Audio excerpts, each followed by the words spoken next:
All right, guys, so on to our 6th set of League review with Warbands and Tempests. So, release version 2.0, this is when they added Act 4, which is Highgate.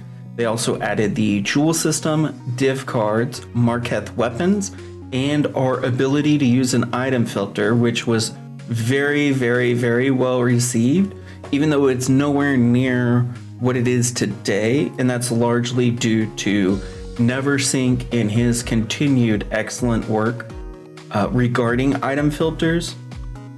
You can't say enough about his contribution to our ability to have item filters in the community. It's the reason item filters are as good as they are today is basically because of him, because he pioneered a lot of it. So for Warbands, it is the 6th Standard League. Its uniques include the Brine Rot, Red Blade, and Mute Wind effects. So if you see any of those 3 names in a map today, they come from Warbands because they were never implemented into the core game. They were just implemented through map bosses now. The way the league mechanic work is the Warbands are tight-knit groups of enemies who cooperate and use synergistic skills to take you down.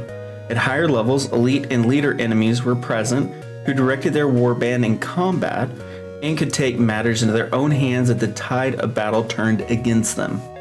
So it was a pretty interesting league mechanic. Both this and Tempest had basically areas of the Atlas that would be impacted by either group, and it encouraged you to run maps in the specific area.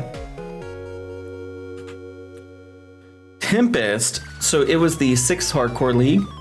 They can cause a variety of effects that influence both monsters and players, such as changing their sizes, causing damage, altering drop rates, or automatically animating weapons that drop. It was possible to see the current affected areas on the world screen. The uniques associated with Tempest were Troll Temper Spire, Jorah's Blacksteel, Crown of the Pale King, and Yelfbane's Trickery. And this is a picture of Corrupting Tempest. And the reason why it's Corrupting Tempest and nothing else is if you played Tempest League, this is the iconic Tempest. There's a link to Tempest League as well as a link to the Tempest Wiki if you'd like to learn more about Tempest specifically. What made Corrupting Tempest so crazy is you would run into Corrupted Tempest, kill everything, get your 6 links, wait for another Corrupting Tempest, run into it, kill everything, get your 6 link, continue. So this league in hardcore, Divine Orbs were worth like nothing, and 6 weeks were worth nothing because of how strong Corrupting Tempest were. And it was farmed by basically everyone, which was pretty crazy. Reception and implementation. So Warbands was moderately received, however, it was never like core implemented. Now it is integrated into some of the map bosses. And there are some prophecies that trigger Warbands, but that's about the extent of it. Tempests were very well received and implemented through prophecy. Warbands has not aged that well.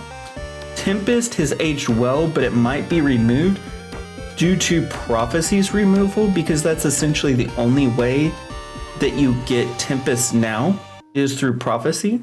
So it'll be interesting to see kind of what happens to Tempest as a side effect of removing prophecy. So that wraps up this one, and I will see you guys tomorrow for the next one, which will be our 7th set. Have a good day, guys.